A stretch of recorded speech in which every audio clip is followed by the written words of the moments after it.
it really is a pleasure for me to be here too. So it's not such a great effort, and I'm halfway to Africa here. So it's real nice to be in Spain. I spent the day yesterday in San Sebastian, had a very nice meal, and I'm looking forward to our workshop for 3 days here.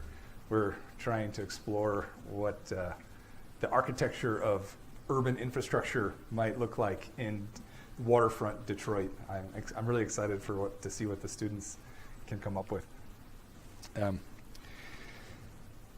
So today's lecture is a bit of a summary of our practice at Level, a little bit about a book I recently published, and 3 projects that I'm working on currently or recently worked on around the world in urban infrastructure that I thought it would be exciting to share with you, the little global experience and some of the things we're working on. So to start, Level is an engineering practice. We're focused on infrastructure, but we're kind of what we like to say thinking engineers. We don't solve every problem the way we solved the last one. We look at every project as a new way of starting and trying to skillfully contrive a solution in sometimes old ways, if that's the right way, or sometimes new ways, if that's the right way. And we try to capture ecological systems and thinking about social issues and urban context. We have a focus on sustainability as our core, but we also respect a lot of the financial, cultural aspects of what it means to build infrastructure. And I'd sort of say I founded Level after working at Bureau Happold. Such a great opportunity to work at a large firm. Worked all over the world and was really exposed to some issues that I hadn't been exposed to when I was growing up in Nebraska. I'm sort of, it sounds like it's going halfway between this and this. This one's better. Yeah. Okay, fine. I'll just stand here. I grew up in Nebraska, so, this was all very new and exciting to me when I started flying to India and to China and to Africa and Latin America. It's a big world out there.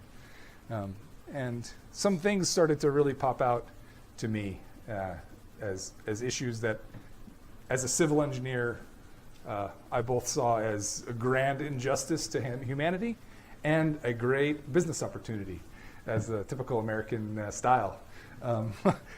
5 years in, I'm not so sure about the business opportunity part of it. A practicing consultant is not a way to get rich, but it is a great way to make a difference. And I think that we're doing that in our work every day.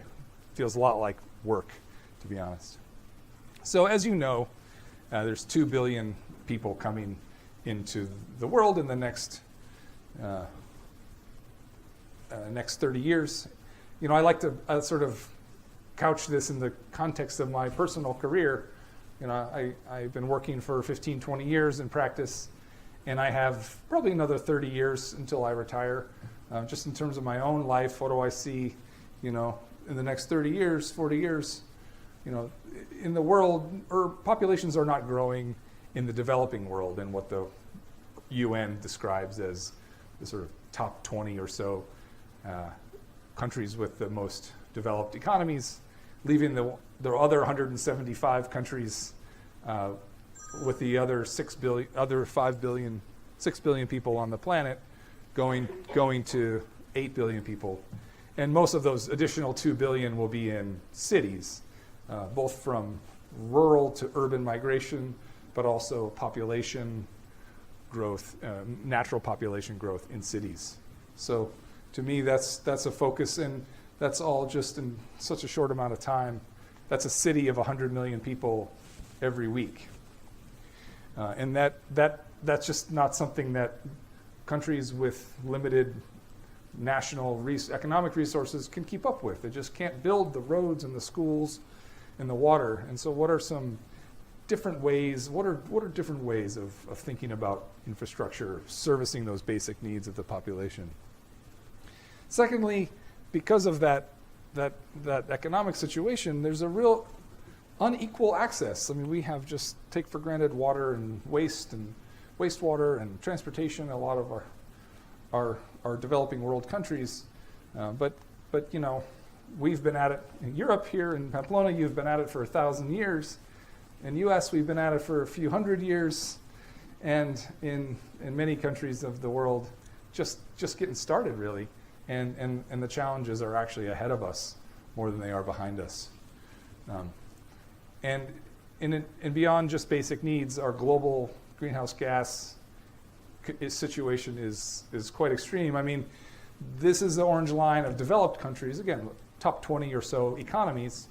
You know, in this sort of industrialization in the 60s, 70s, 80s, there was a real steep incline, you know, as urbanization, industrialization of our countries, and we've stabilized in the last 10 or 20 years. But that's only 1 billion. The other 6 billion people have about the same amount of GHG emissions now today. So if we think about it, developing countries increasing their quality of life, economic situation, driving cars, air conditioning, all of the things, food, all of the things that the same quality of life that we would hope that they could have for the whole world, you can imagine where that 6 billion would go. Is it 6 times as much? When will it level off?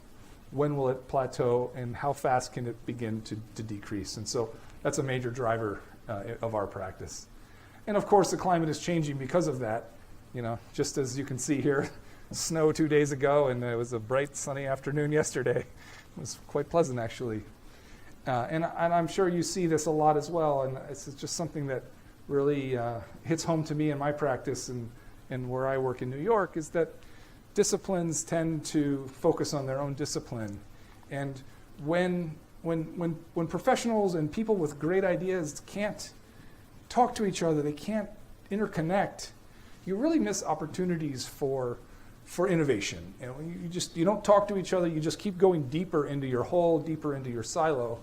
But when you can cross and bring ideas, bring the best ideas, and for me, it's when architects can be exposed to engineering principles, and even more importantly, when engineers can be exposed to architectural principles, we can talk to each other, we can collaborate, we can make new solutions to our problems.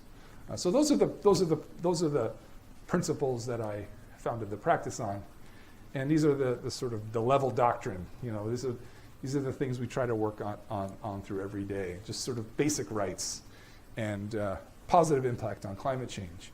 And you know, again, sort of we see the best projects with a collaboration between a strong and public sector working for the public good, and a private sector utilizing the skills of the private sector, each maximizing their benefits. It's a delicate balance, clearly, but something that we think makes great infrastructure opportunities. And finally, sort of integrating natural systems into our design, whether it's for energy or for water or for solid waste, looking to nature for kind of some of the answers to our solutions. And so what we do at Level is sort of basic infrastructure, sustainability, and resiliency planning, and then more detailed sort of engineering, transportation, water, energy, solid waste systems. So this is a kind of holistic thinking of our practice. One of the reasons we work with architects and urban planners is they can work with Level as opposed to hiring 3 or 4 different firms. And we do all of these designs, and we look for opportunities for them to come together, and we look for opportunities for synergies. The output of one system can be the input of another system. And these are some of the places that I've worked at. Had the fortune to go be in 68 countries, and I've got a plan to get to the rest before I retire. We'll see, inshallah. And so again, this sort of approach of our practice, integrated, participatory, low carbon, multidisciplinary, and climate focused. And you know, so sort of started a firm, and you sort of, you had a lot of sort of what is it all about, and this was a course of the last 5 years defining what our practice is about. And in that course, I wrote a book with Hillary Brown, a really exciting project. Writing a book is a really thankless task that takes years and costs a lot of money. But it was really, I learned a lot by writing the book. You really have to go deep into your topic area. We were published by MIT Press, so we were scrutinized and peer reviewed to the max. And so actually that was a really nice way of, it's hard to say where the principles of our practice and the principles of this book, it's a kind of back and forth process. And you can sort of see the similarities there, and we sort of built this, we built this book around a lot of those principles. So I'm going to go through some of these now. They're really kind of focused on the developing country context and the infrastructure systems, a little bit of architecture in there, mixed in there. I'll sort of zip through them and elaborate on these principles, and then show a few of our more recent projects. So we started by just sort of elaborating on how nature works in terms of energy, water, and waste. Nature, the sort of idea that waste is food is a kind of embedded concept, and the idea that the energy systems move from sunlight to plants to animals to the earth to plants to sun. I mean, it's a sort of incredible cyclical interconnected the idea of ecosystems is just sort of this is a vast oversimplification. But why can't infrastructure systems also have that kind, maybe not to that degree, but maybe just a little bit more than now? I mean, right now it's really just sort of burn some fossil fuel and pipe some water and in and out. It's sort of a linear, non-interconnected thinking in a lot of infrastructure systems. And so there will be inputs and there will be outputs, but the idea is that more of the sort of inter-system connectivity and broader thinking. And if you've had the chance to be in Stockholm, I think the Hammarby Skillstat model, the Hammarby model really got to the core of this for us. And it was just sort of very few projects that I work on or we saw through our research had almost all 5 of those principles, but the Hammarby model really did. Really interconnecting systems, very participatory with the communities, public-private partnerships, climate resilient, flood protected, low carbon. I mean, there's just so much to be said for Hammarby and the way that waste, energy, food, transportation are all interconnected and work together symbiotically. It's a really, really great model. And sorry for the imagery. And it's a beautiful play. I mean, this doesn't do it justice. Anyone who's been there, it's a little bit, maybe not as fun and interesting as Brooklyn, for example, but it's got a lot of neat things. And maybe in 20 or 30 years, it will have that grit that makes it more fun and exciting. So, interconnected systems, I think, is a fairly simple concept, and it can be just as simple as 2 infrastructure systems sharing the same right-of-way or structure. Just to sort of, when you build a bridge, think about the water and the power interconnections at the same time.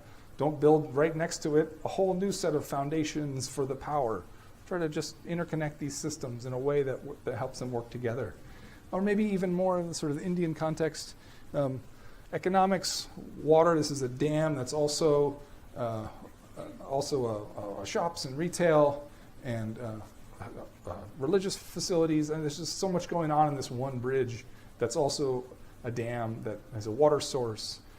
These sort of systems are interconnected and thought about all at the same time and designed in a way that is really beautiful and really brings in the culture of the place. And of course, Indian sort of Marina Bay, Singapore, I tried to find some photographs. The sort of photographs are, a room with some pipes, but it's a real sort of a great example of when you build a road in a primary trunk corridor, think about bringing chilled water, think about stormwater, think about waste management, think about electrical distribution. Yeah, oh, thanks. Close enough. I didn't memorize all 200 slides, so it really helps to see them. And build them all in one tunnel so that as Marina Bay has been growing, one building at a time, these huge towers at a time, you don't have to dig up the street. You just sort of plug into this network, sort of a backbone, but all these systems are sort of working together across the sort of same right-of-way. In Kuala Lumpur, I'm sure you've seen the sort of smart tunnel there. It's a freeway with a couple decks of carriageway, but then in a storm condition, the sort of lower portion of the tunnel carries flooding, stormwater, and in the sort of high extreme cases of flooding, the tunnel's shut down and is used for conveyance and for actually storage. It's just such a huge volume, store a lot of stormwater in that tunnel. Takes a lot of cleaning up afterwards, but the design concept is bringing these two systems together instead of building two separate systems, increasing the budget, thinking more holistically, do two things at once, basically. Here's a sort of simple example in India. So, solar shading over the irrigation canal, and this actually not only produces electricity, but also reduces the evaporation from the canal because the sun isn't shining on the water.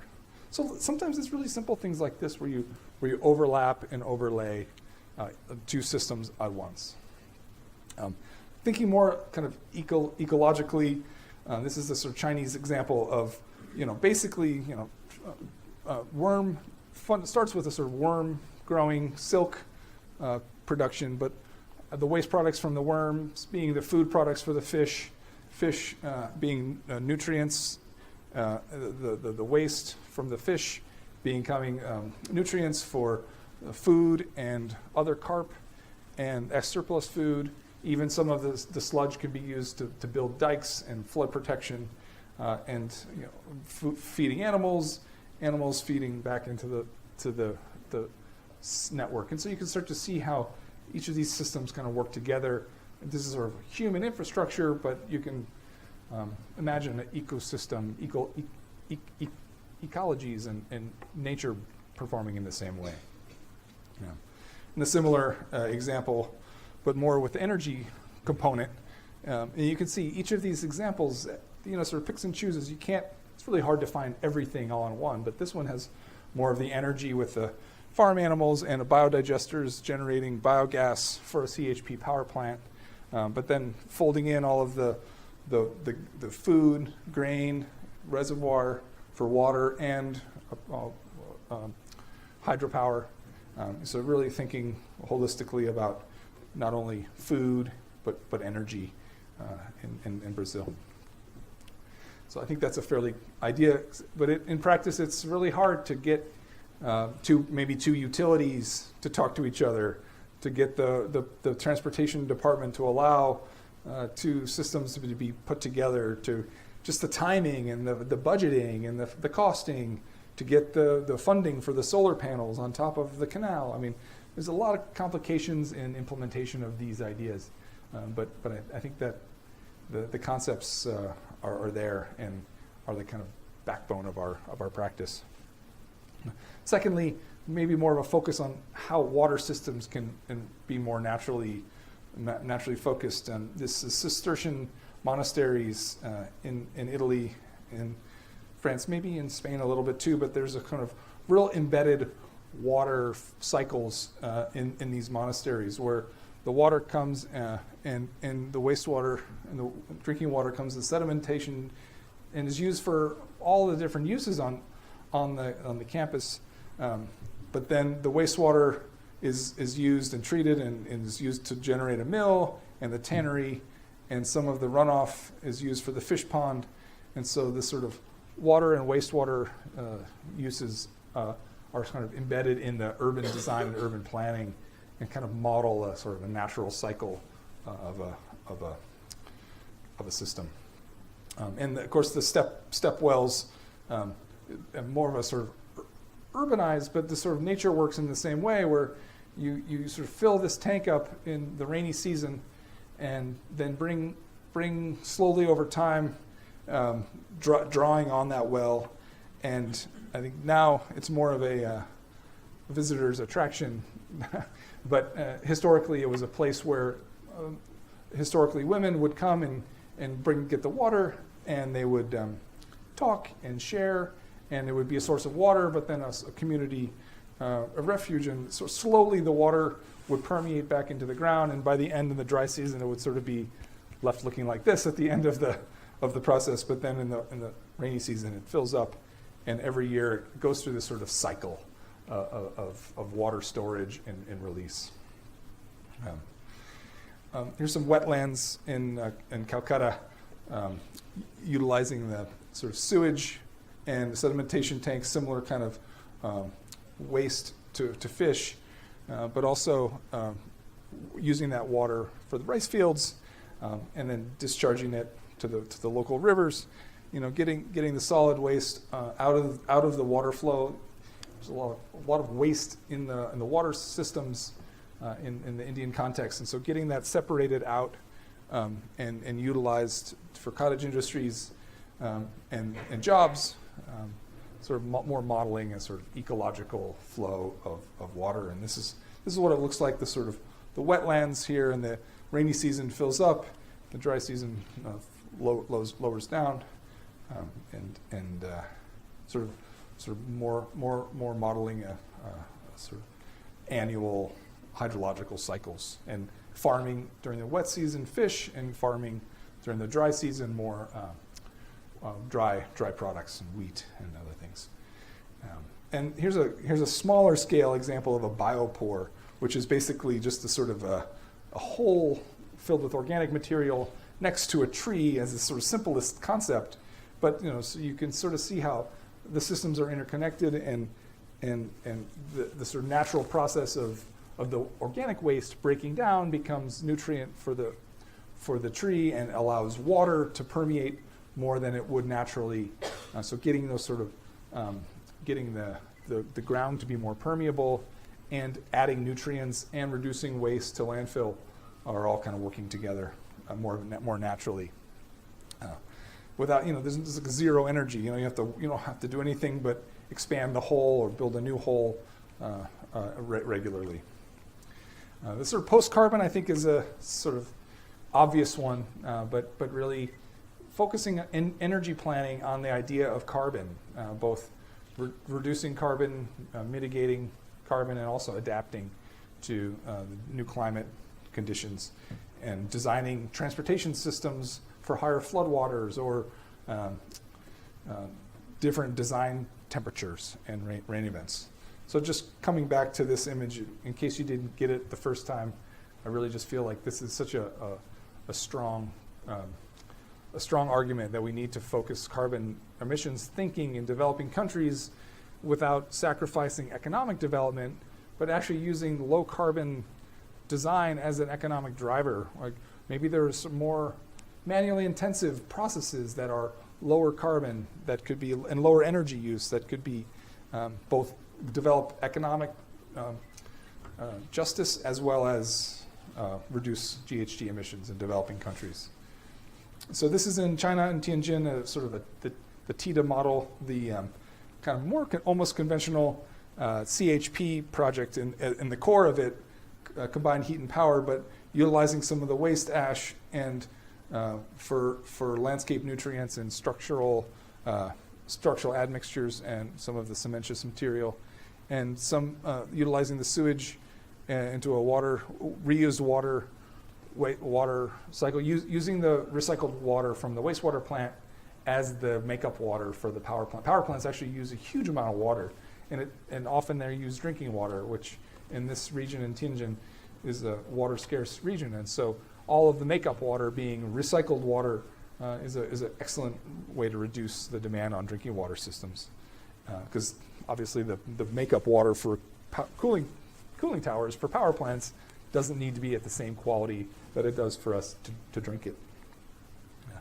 And here's more of a microgrid in a more rural context in India, sort of based on this sort of biodigestion from animals, small scale methane to the microgenerator, backed up with a diesel generator and some solar, creating employment and electricity, and that's sort of not a lot of power, to be honest, but it's the critical things like cell phones and lighting at night for jobs, for making products, additional income.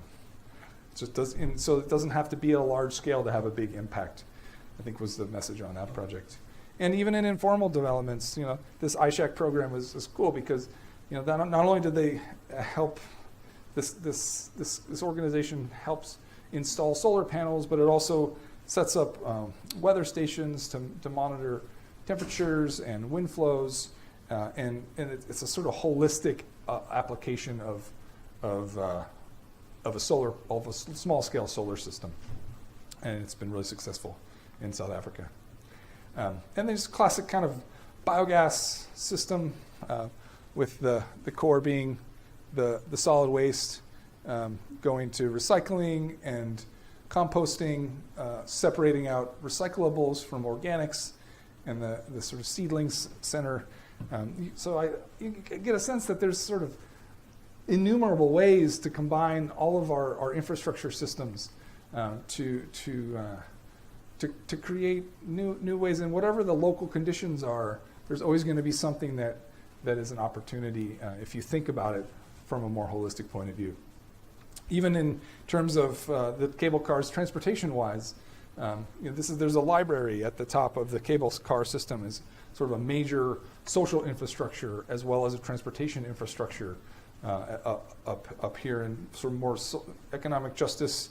Instead of walking up the hill, just taking a cable car. This is such an exciting. If you've been to Medellin, it's just a great way to get around. I just love what they're doing, and so many transportation systems in South America are really, really innovative. And even some simple things like, just a low carbon. This is like a zero carbon, getting around in India sort of model. It's, maybe it's not getting you around all day, but connected into batteries, and overnight, just charging up a little bit, provides shade, just a little more sophisticated, good old, what are those bumblebee rickshaws? I do love those though. Climate adaptive, responding to climate change. I'm sure you've seen this project in Lagos. The floating school is really cool, designed by NLE Architects.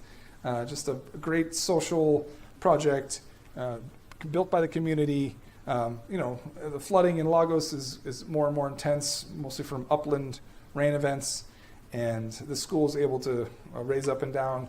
The sort of architectural concept was quite simple. The sort of classic environmental A-frame with solar panels and natural ventilation, solar shading, and some planting around, and the base being a kind of more modern floating structure. But unfortunately, since we published the book, the sort of clause at the end. Oh, since publication, this story went out. They wasn't resilient enough, I guess. They just got hit too hard with some storms, and so I think it's a good example of maybe engineering, light touch engineering is great, but you got to make sure you're designing and building and constructing to the design events, and even that sometimes, even the design events are more extreme than they have been in the past. So I don't know all the details of the failure here, but and there are probably more of the examples I've shown in the book. There are probably more that have so many reasons. When you work on these complicated projects, there's a lot of ways they can go wrong, and so just to acknowledge that as well. No reason this couldn't be rebuilt again in a better way, because it was such a great concept. I'm surprised if it hasn't already. Again, sort of the idea of flooding doesn't mean you have to, just sort of change the type of gardens. Here in Bangladesh, one of the poorest countries in the world, and also one that's really feeling the impacts of climate change the most. The flooding in Bangladesh is just extreme, and so ways to resolve that is, planting different types of crops, utilizing different approaches. And a project I've been involved in for a few years in Nairobi is the Productive Public Space with Konkui Design Initiative. This is a sort of map of the Nairobi River watershed, and the sort of Nairobi, all the slums, slum area, informal areas along the watershed. And these are areas that don't have sewage. Some have fresh drinking water, but don't have any kind of waste collection systems. And so these informal areas generate a lot of pollution and contamination into the river flow. And so this one small project was an attempt to, in the Kibera neighborhood, take this kind of former kind of leftover corner of the watershed, and when it rains, there's just a huge intense flooding in this area, and so the idea is to sort of make a flood mitigating zone, and so you can sort of see the community public space that's made, the bridge and a sort of flood protection barrier forcing the flooding to the other side of the river where there was some more open space instead of into to the community. And so this is a very much a participatory process and sort of climate adaptive design. We're sort of trying to raise up and build actually kind of floodable, as it were, public spaces that, if this is a kind of gathering space, it's okay if that gathering space floods once a year or once every few years, as long as it can absorb some of that water and prevent it from getting up into the community.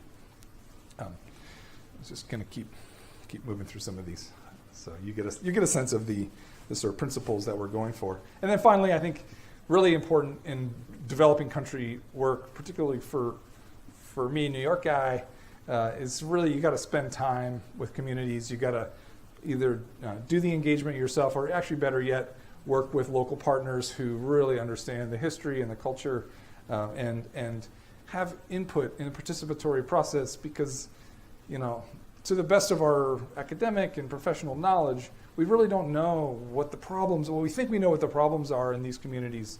But for example, in Kibera, they didn't realize the need for a church, because the church is a really kind of strong community gathering area. And in this particular, the way the informal areas are organized, they're organized around different geographical areas from the country and tribes, and also religious areas. And in Kenya, churches can be a real moment of hope. And then secondly, they really were looking for wastewater and clothes washing. So there was a sort of wastewater opportunity on the right side. And so getting community input in the design and what the community actually needs. And often the community knows the solutions too. And so sometimes I find that in our work in developing countries, we're more of a source of channeling, maybe some international funding opportunities, helping connect to sort of larger organizations to communities that sometimes, well, as you know, larger funding organizations aren't so well connected to the communities themselves. Another example of participatory infrastructure is getting communities to actually do the work themselves, actually build the project. Kibera was one of them, but that was more about the design process. This is more about the construction process, using local labor, local experience, and sort of maybe more international structural engineering, and maybe different than the previous contemporary versions of this bridge, of these types of bridges. And another type of really important engagement is, I can't tell you how many large-scale wind power projects I've seen get started, get technical feasibility, financial feasibility, and just fail to engage the community. You got to really engage the farmers. You got to engage the local inhabitants, so that when you build the solar, wind, whatever the infrastructure system is, on paper it all sounds good, but there's real impacts to local communities. And so they might not be involved in the design of wind turbines, that's fine, but they need to be engaged in the process and see benefit for themselves as well. If they're not benefiting, then that's just not a just use of the land area. Yeah.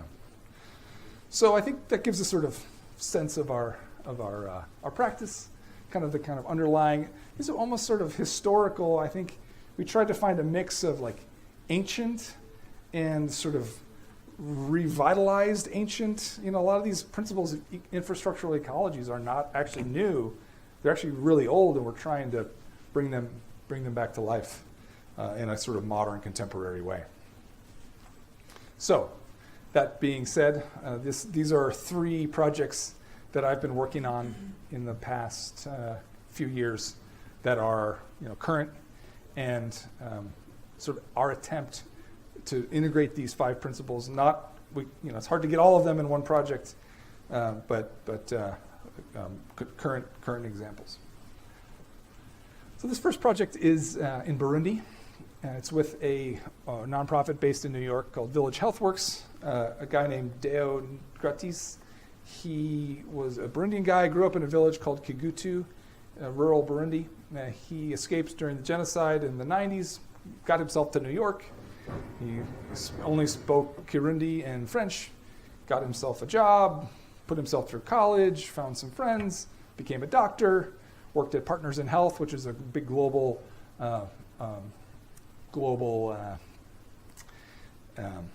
nonprofit doing healthcare in developing countries.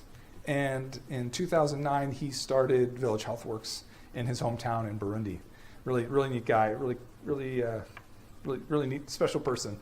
And a lot of funding for this project through New York City philanthropic organizations, family funds as well, and some multilaterals, UN and World Bank as well. So our diagram for Village Healthworks was based on a hospital, 150-bed surgical hospital with 4 surgical suites. The key problem in Burundi is a rural area, a lot of mothers having 6, 8, 10 children and not having any emergency services, surgical opportunities, simple sort of birth complications like baby is breech, upside down, and mothers not being able to get to hospital in time for a simple cesarean section are dying, and every day it's happening. And so this is an idea of a hospital that can just provide C-sections, essentially, saving hundreds of women's lives every year and keeping those kids with moms and growing up. It's just such an important cause. But the Village Healthworks approach is not just building a hospital, right? Hospital needs power, hospital needs water, hospital needs wastewater treatment, and hospital needs solid waste management and biohazard waste management. And so connecting these systems together. And we have a wastewater treatment plant on site, which we're about to construct, sending the waste to an anaerobic digester, creating biogas for cooking, because a lot of the cooking in the area is from charcoal briquettes, which is from causing deforestation. There's just so many different, this project has such unique issues with it, and a lot about health in the everyday life. You don't need to wait till you come to the hospital to get healthy. You need to eat well, and so Deo and his team spend a lot of time working on nutrition and healthy sanitation, cleaning hands and clean floors and things like that. So you can start to see, this is the site, and you see that just the deforestation is evident. You can sort of see the sort of natural condition of these beautiful hills in Burundi, looking out over Lake Victoria. And the people are fantastic. These are sort of doctors and patients, and this is Romeo, the sort of head doctor at Village Healthworks.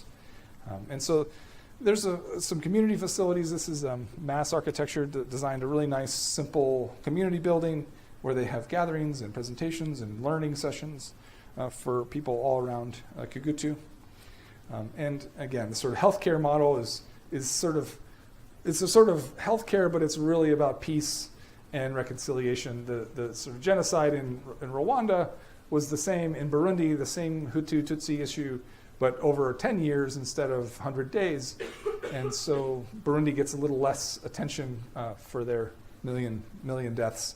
And also Burundi hasn't had the fortune of having a great public sector, a great president, where Rwanda has had Paul Kagame, just a really amazing leadership at government level. Burundi hasn't had that opportunity yet.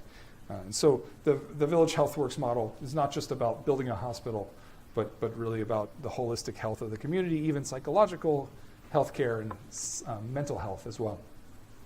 So working with a former Polshek hospital architect who's recently started his own practice, a very simple hospital building with long sort of arms, naturally ventilated for the dormitories or the 150 bed areas, and the surgical suites in the middle of the core of the building. Very simple design, air conditioning only the sort of central core and the surgeries and the NICU. portion of the, and the sort of reliance on natural light, very low energy building by design, but by requirement, because there's just very little energy, very little electricity. There's the electrical grid is sort of on for an hour or two, at like 9 o'clock or 10 o'clock at night. It's not really of any substantial use for a hospital yet. So we had to develop all our own energy sources on campus. And so you can get a sense of the hospital sort of shape and design, the sort of central surgical area, and all sort of naturally ventilated wings. And the sort of other buildings, there's just a lot of other buildings on the campus, and then future expansion of the, this is the women's facility, and then the children's facility and the men's facility in the future. And also schools for kids is just critical in the area. And the sort of broader expansion is the sort of villages here, and the sort of village is sort of expanding in this way. There's another village down the hill, so you can get a sense of sort of the context of the campus. And of course, we use our typical sort of approach to design on this project to find the drinking water sources, which were up in the mountains and some springs and some local reservoirs on the campus, and distributing to the community, well, first to the hospital and the critical uses, second to the community, and thirdly to the low priority sort of residential campus around the hospital. And then collecting rainwater from those really heavy rains for about 6 or 8 months of the year. And so using those rains for all the non-potable needs for washing, and even when it's raining, there's a lot of irrigation for food. It's just a really exciting food program on campus as well, and integrating with the roads, the sort of water management. Solar is just obvious. It's really sunny in this location, but then the clouds come through in the afternoon and rain a lot, and so the solar panels have been really successful. We're looking to expand those on the roof of the hospital, and then creating a little campus microgrid where we have a hydropower plant, the solar panels, a backup diesel generator. We're looking to buy a large battery storage project, maybe in the future some electrical grid. So bringing together all these diverse power sources, synchronizing them, and then feeding, again, same kind of priority zone. First, the critical uses, the surgical suites, and the NICU for the hospital, and the campus, and then the community as well. So here's the river down the hill, a couple miles down the hill. And so we went and surveyed, and there had been a hydro plant here in design for about 10 years, and we finally were able to get some money, some international philanthropic money to design and build a hydropower plant, which is great. We were hoping more like 100 kilowatts, but we're doing more like 50 or 60 kilowatts. But that's nice. It's a really consistent power supply. Right now, the campus only uses 10 or 15 kilowatts, but when the hospital comes online, it'll be 100, 150. So we're really trying to expand the power supply. And one of the things we did really well is we procured a hydro turbine from a guy named Kinyua from Kenya. Just a great guy. He went to school at the University of Texas, mechanical engineering, and worked in the United States for a long time, and we moved back and has a company that basically just goes around rural East Africa and builds small-scale hydro turbines. And he manufactures them in Nairobi, and he just knows how to make them work. This is April from the white chick is the level infrastructure engineer who went on site 6 or 8 times to support the design of the civil works and the installation and commissioning. She's totally awesome. So I think that was, we were looking at some Canadian hydro manufacturers and German, and really the sort of going with the local manufacturer had so many benefits we hadn't even anticipated. And the quality was very good too. Local construction of roads with the sort of local block is great. We're not using a lot of cement in the road design, just compacted clay, and sort of really key is drainage design. And the roads, they don't really focus on drainage design as much as you'd think. And then a wastewater treatment plant sort of connected with the roads. Before we built the roads, we're making sure to put in sort of little sewer system, sort of minor thing, kind of simple. Water goes downhill, kind of the idea, and it goes down to a little utility zone where we're going to have the microgrid, a solid waste facility, a wastewater treatment plant, and try to get some of those infrastructure systems to work with each other and down at the bottom, away from the sort of health clinic part of the campus. And some ideas of the waste sorting and composting on the hill. It's quite steep slopes, so using those slopes to bring the waste down and move it across. And then looking at all the different kinds of waste, there's actually a lot of organic waste, a lot of opportunity for composting, which can be used for food growing, et cetera. And then putting it all together, you can sort of see the sort of campus as a whole, all the infrastructure services for the hospital and the future buildings as well. And here's the sort of latest, I think last week's image of the hospital under construction. It's actually going up, which is always nice when you're working on these projects to see some construction action. A lot of the work we do in planning takes years and years, if it ever gets built at all. And so this project is moving ahead really fast, and it's exciting to think that this surgeries could be happening in 2020. It's going to be a real improvement to the quality of life for thousands of people in Burundi. It's going to be great. Hopefully these are the kinds of kids that will, become the future doctors in Burundi and throughout East Africa. So the next project I want to zoom through is with BIG. I'm sure you've heard of the Big U and Rebuild by Design from the US. It's always nice to sort of present this project because BIG, you can see the team was quite a lot of consultants, but BIG really did a great job of bringing in ideas and integrating concepts from the whole team. And as their work is just so graphically compelling, it makes it easy for people like me to show it. And all of the collaborators here were part of it, but they really were the lead, and they really make great work.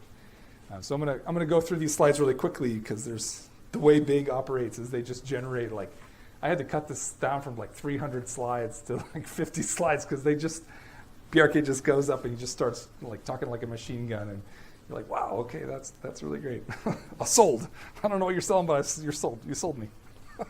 And that was the case here because this project is going forward, getting built slowly getting built.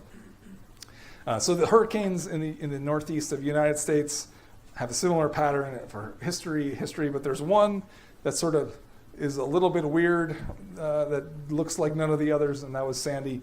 It came in at just the right angle towards what's called the New York Bight, and it came in right, there's a 90-degree angle in the direction of the wind, and the surge from Long Island came in and flooded New York Harbor.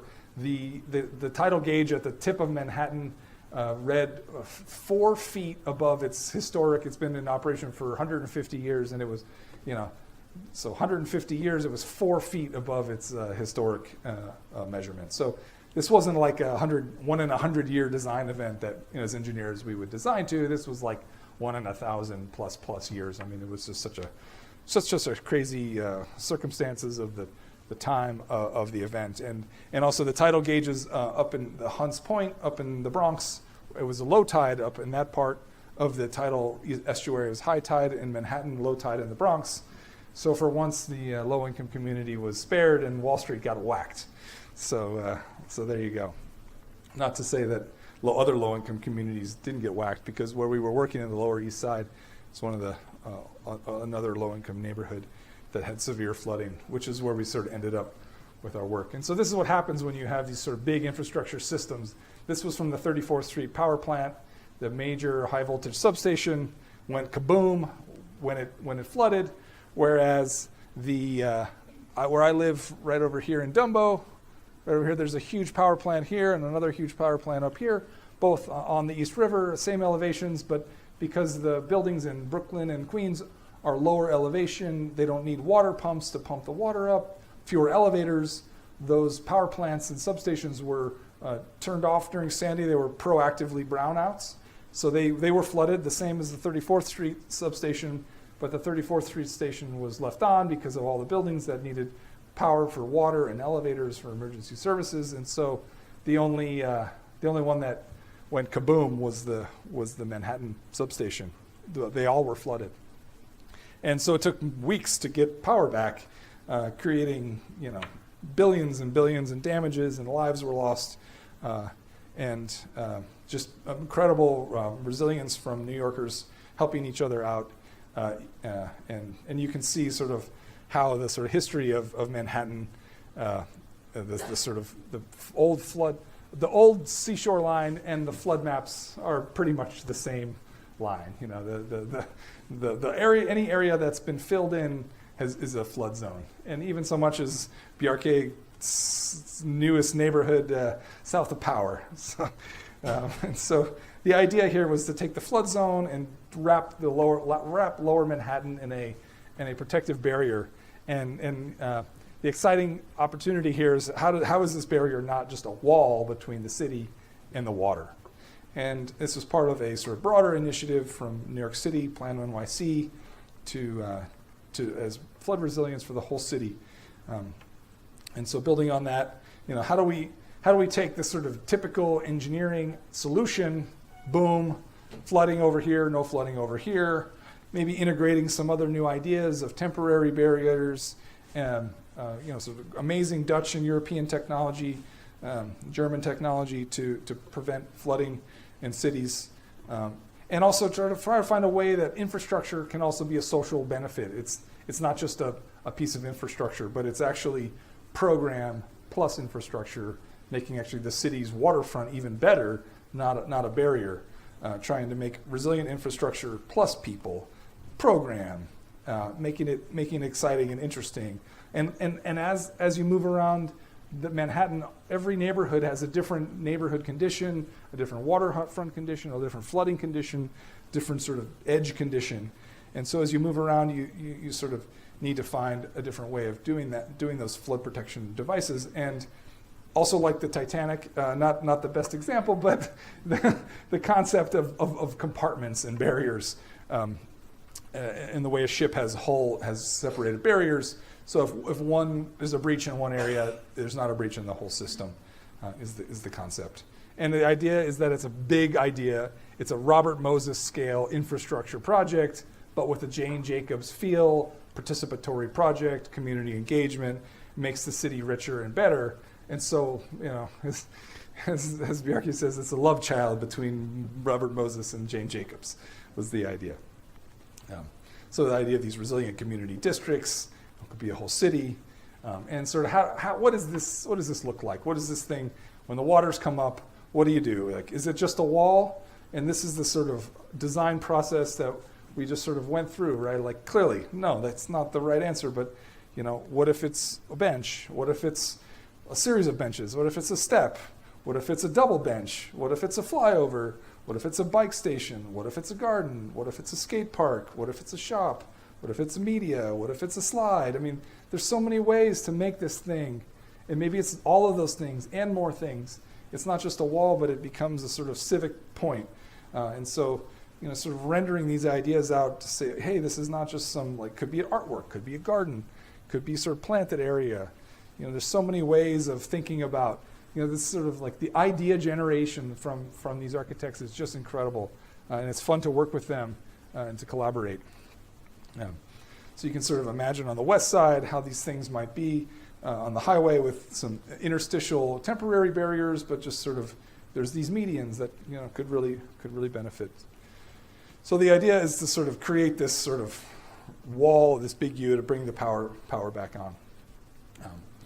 So a huge component of this project was engaging with the communities, and we really focused in on the sort of west, sort of the east side, lower east side, community boards 3 and 6, and partly because it was a federally funded program, but partly because it's just the approach of big.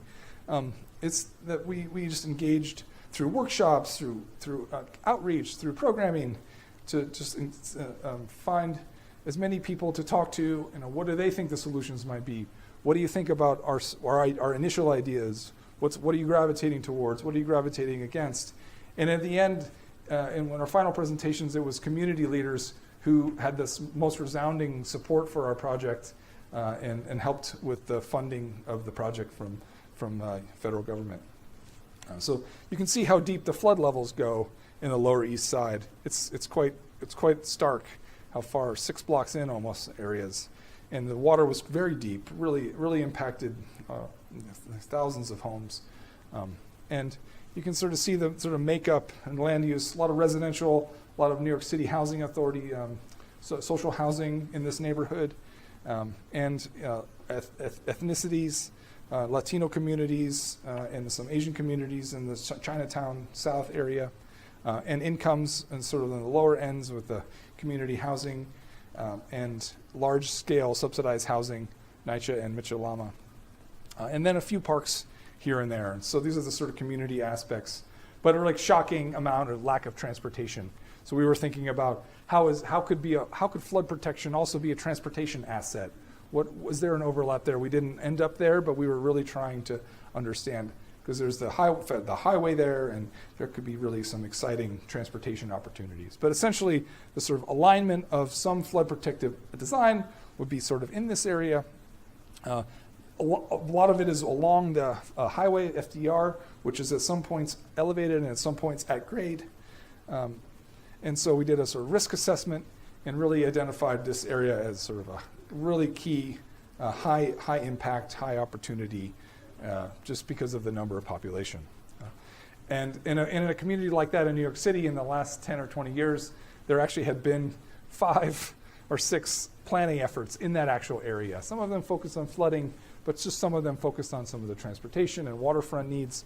And so we really built our project on we didn't need to go back and start over the community engagement process. We just went back and built on previous projects. And so summarized all the good ideas from the past and built on those. You don't need to start from scratch every time. And so this design process was really interactive with the community. It wasn't the type where we went and we presented the answer and hoped for some support. It was really the type of process where we had dozens, Big just sort of built these models. It was incredible the way they built these things, hundreds of them, and put them in front of communities. We had multiple workstations, and it was sort of, hey, what do you think? Like, let's just talk about what you need. And how about this location right here? Like, for example, in this location, here's the Smith houses, and what if we want to hear what you think? Yes, no, maybe, like, just give us your reactions, and we'll start to take the temperature of the community. And what if we tried to do some flood protective ground floor areas, right? Like, what if there was no wall? What if you just flood proof the buildings? You don't need a wall if you just let the buildings flood in this particular area. But it was actually quite a lot of buildings, and so that was challenging. What if there was a wall? What if we put a wall here? What about if we put it here? What about if we put it here? What about if we put it here? What do you think about this? Like, clearly those ideas were like not resonating, any of those. Like, what about some wall that was jig-jag and we could do some things on either side of it? Like, what would you like on this side? What would you like on that side? What if it was a temporary wall? What if we build a public promenade out here? What if we built some tennis courts? What if we built the sort of berm and the whole area was covered and it had soccer fields? And what do you need in your community? Oh, we need less tennis courts, more soccer fields is what they were saying.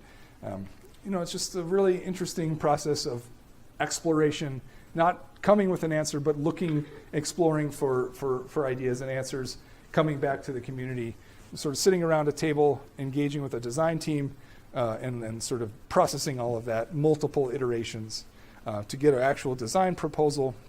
We had 3 sort of segments in this area, looking at the park, basically a park design integrated along the riverfront and the highway.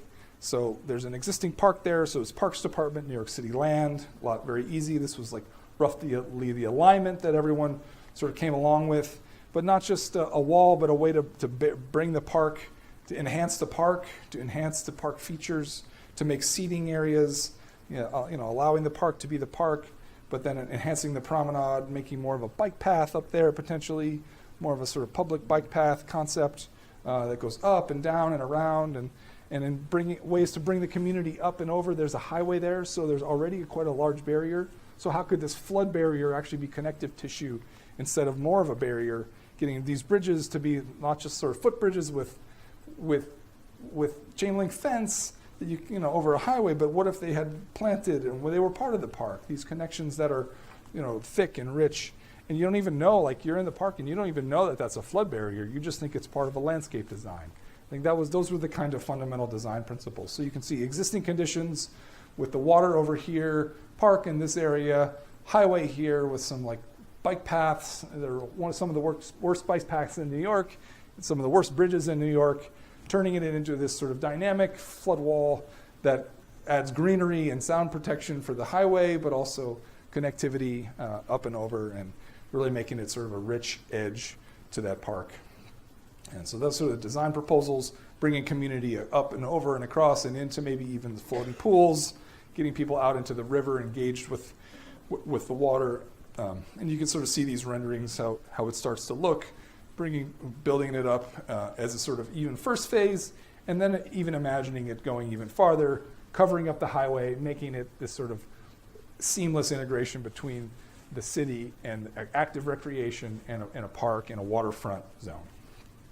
So that was the sort of integration of flood protection design with architecture and landscape and community engagement, climate adaptation, essentially. So I think that was a really fun project, and I'm not working on it anymore because it's gone to the 1,000-pound gorilla engineering firm, and Big is sort of holding on by the tail to keep their involvement with the project. These big, $100 million infrastructure projects take a turn when they become real, and we're happy that it's becoming real because it was a really, really good idea.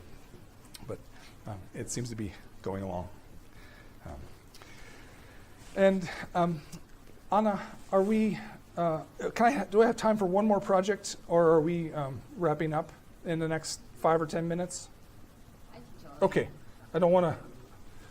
Yeah, five more minutes. Talk about Afghanistan a little bit. It's really exciting, and then I'm interested to hear some of your thoughts and questions and your reflection on some of the ideas from today, because that also helps me in my thinking. So we've been working in Afghanistan for the last year and a half with Sasaki in Boston, really a global powerhouse urban design planning firm, architects and landscape architects, urban designers, planners, strategists, consultants.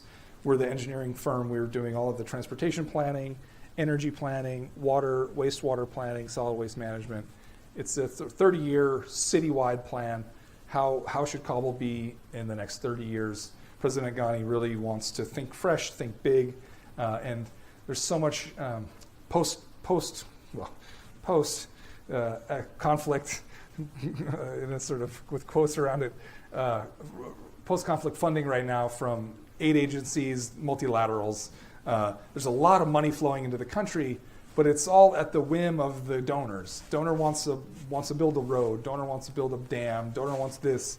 And they're all disconnected, and they're not supporting the vision that the country has for itself. And so President Ghani asked Sasaki to lead a planning effort so that all of these donor efforts can continue, but to be more coordinated and to have the same objectives and support the Afghan vision of their future, as opposed to the other way around. And it's just an incredible place. I've had a chance to be there a few times in the last year. Rich in history, just wonderful people, warm, kind. They tell me that there's conflict there. I'm sure there is, but it was just a wonderful city. There may have been some action on the other side of town, but I have to say that 5 million people going on with their everyday life. Urban planning is as critical here as it is any other city of 5 million people. The sort of terror that is happening there is much more important to the New York Times than I think people on the ground. A very interesting condition. They are either anesthetized to it or are actively disregarding it. I don't know, but it's very, very interesting perception of conflict. And the city has been, in the 90s, the Soviet involvement, a lot of Afghans left the country, been educated all over the world, in Europe, in the US, in India, Pakistan, even Japan, and are in the last 10 years all coming back, having families. There's been an incredible three-pronged urbanization in Kabul, from returning Afghanis, rural-urban migration, as well as natural population growth. And so the city is just booming, and the housing can't keep up. It's mostly informal, as it's been growing. They're saying it's 70% informal, though we didn't see that. And also, just the quality of construction in the informal sector, hard for me to perceive, very different than the African informal with the rusty sheds. These are well-built homes, honestly, in neighborhoods with no infrastructure services, which is the real shame. And so real opportunity, real exciting opportunity for our practice to bring the concepts that we've been practicing to a sort of long-term vision and for the country. So the first thing we did was to develop a citywide transportation plan. This is why it's wonderful to work with excellent urban designers and planners. They sort of take our design of a BR bus rapid transit system and they make it into this really compelling thing. It's like they just sort of make it to be true in a really great graphical way. To be honest, we really relied on Latin American transportation planning principles. Just some of the best BRT planning in the world is happening in Latin America. And so really relying on those design principles. There's actually plenty of right-of-way. The roads are very wide, and there's really becoming a need to move across town more and more to get to the sort of growing jobs and economy in town. And the sort of national roads are very weak, but starting to get some national train lines and international trade through highways. The sort of core of the city is here with the presidential palace and the U.S. Embassy and other sort of World Bank and UN, all in sort of what is called a green zone, which I never have been able to get to myself. Won't let me in. But the core of the city is sort of a radial concept. Major core here with the old palace and the Jalalabad Highway, these sort of rings that go out. This is the sort of more upper class neighborhoods going out to the north, and sort of Kabul University and Kabul Polytechnic over here. A lot of young people living in sort of these zones over here. And a lot of really organized by tribe, by ethnicity, by geographic location across the city. We're trying to use the transportation network to allow more connectivity.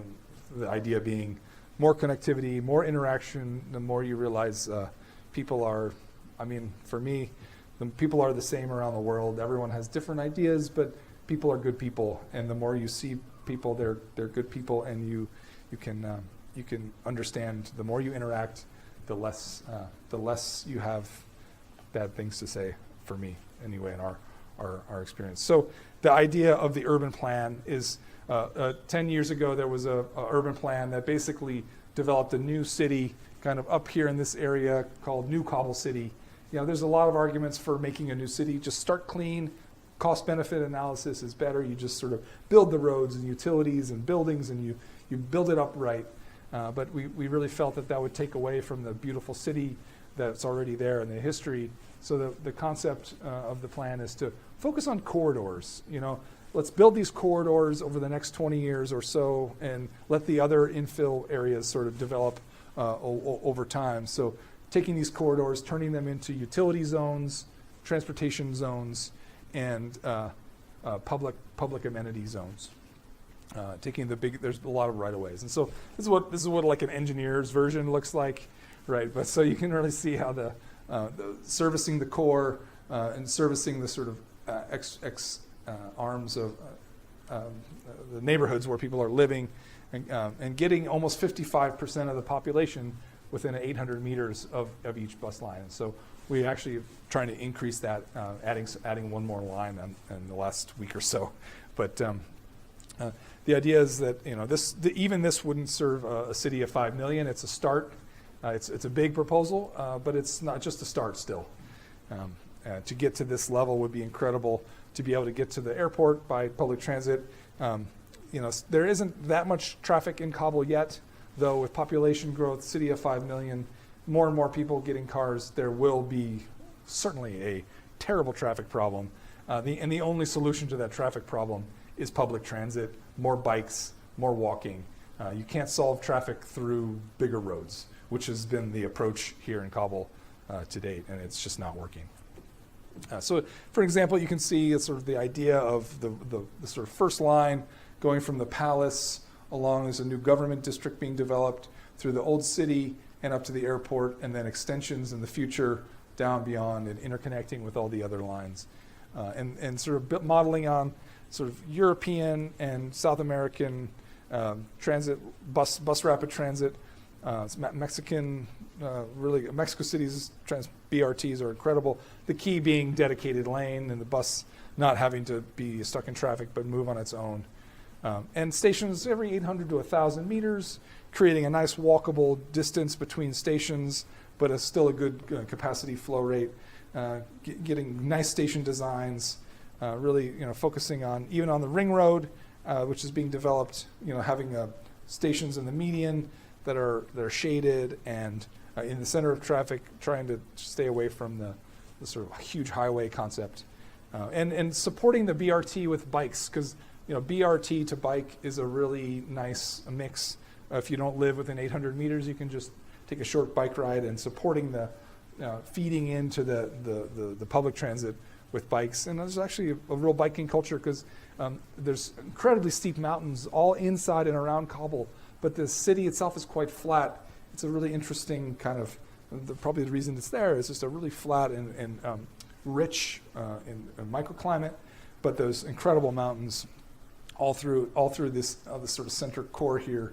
They're really steep and with informal housing pushing up into them, but they're really incredible. Just making sure that the sort of sidewalks are plentiful, the bike paths are separated from the cars, and this is sort of current condition in the Darulaman Road. This is a sort of photograph I'm taking from the top of this old palace, looking back, and sort of basically like a highway, essentially. And so the idea here is this corridor is turning from these highways into boulevards, making these sort of cities looking like this sort of like expanse of pavement and security zones, and turning them into this sort of mixed use urban cores, and less car focus, more transit, more pedestrian, more bike, more development focus. So you can see this Darulaman corridor with the palace coming down, and all the things. There's parks along, and there's universities. There's a lot of sort of action already, but starting to develop this sort of road network and expanding it. And sort of, this is a sort of neighborhood zone where this is sort of a little more organic informal settlements, and then this is larger properties in the government district, setting it out. And so the existing conditions, the sort of service road is turned into like carts and informal. It's just kind of a mess. And here's the palace, and it's being reconstructed the next few years by all local design, local funding, local. They're not letting any international funding to support the Darulaman Palace. They're really taking this on themselves. So it's moving a little slowly, but it's really exciting. I got a great tour of it. It's like Tomb Raider in there, but it's going to be this. They're going to restore it. It's going to be amazing. So the sort of existing conditions with a lot of these security walls here and here, there's a lot of that happening, a lot of informal carts and markets and things like that, but sort of moving that into a concept of the sort of grand promenade to the palace and the government center versus the sort of bazaars and shopping versus a kind of neighborhood, more structured district, commercial edge versus monumental types. So going from this and this to sort of more of this kind of BRT every 800 meters with nodes, and as you can see along this corridor, about 6 or 8 stations, but really trying to integrate the urban design, really trying to integrate trees and the street vendors in an organized way, getting utilities in, not just paving the roads, but also putting in sewers and power and water and stormwater and bike lanes and trees and BRT. So these corridors become kind of trunks that then when you have these trunks that are functioning, you can feed off, you can bring sewer lines across, feed water across, bring the drainage through, and like iconic stations to make Afghanis really feel proud of their investments in their future, and making public transit something that everyone's happy to do. And so getting this idea of walkability and transit, getting these sort of higher densities around the nodes, sort of good urban planning principles, and sort of focusing on sort of hotspots and sort of zones of higher density and mixed use and activity and parks along those station areas. And then letting regeneration happen along the corridor from private sector development. So really getting these station designs, you can start to see starting to be exciting. And some stations on the outside, closer to the edges, some stations in the middle and the median corridor. But the idea is to turn this into grand palace, grand bazaars, grand sort of monumental right-of-way from a highway to a sort of really exciting public spaces that can start to rebuild the city along these corridors. So that's a very light summary of a year and a half's worth of planning work in Kabul, but we can see how important it is for urban designers, architects, landscape architects, civil engineers, economists to work together collaboratively to create new visions for cities. I think this is a really good example of some of the principles of our practice, but also global best practice planning. And I really have enjoyed collaborating with Sasaki on that project. So it's a summary of our firm, and I really appreciate your patience listening to me for so long. Thank you so much.